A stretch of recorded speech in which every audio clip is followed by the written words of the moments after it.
అదే RTV app వార్తల్ని క్షణాల్లో చదివే అవకాశం ఉంటుంది. ఒక న్యూస్ పేపర్, ఒక టెలివిజన్ ఛానల్ మీ చేతుల్లో ఎప్పుడూ ఉంటాయి. జిల్లాలో 13 ప్రాజెక్టులు ఉన్నాయి, ఐసిడిఎస్ ప్రాజెక్టులు. కానీ ప్రభుత్వం ఏమో ఒక పక్క లబ్ధిదారులకు నాణ్యమైన కందిపప్పు కానీ బియ్యం కానీ నూనె కానీ సప్లై చేయాలని చెప్తా ఉన్నది. కానీ కడప జిల్లాలో చాలా ప్రాజెక్టుల్లో కందిపప్పు ఇట్లా నుజ్జుగా పొడిగా అయినటువంటి కందిపప్పు సప్లై చేయడం జరుగుతూ ఉన్నది.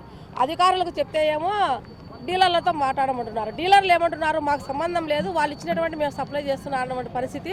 లబ్ధిదారులేమో మా అంగన్వాడీ టీచర్లతో మీరు ఇలాంటి పుచ్చిపోయినటువంటి కంది పంపిస్తున్నారు, ఇది చాలా అన్యాయం అని చెప్పి చెప్తున్నారు.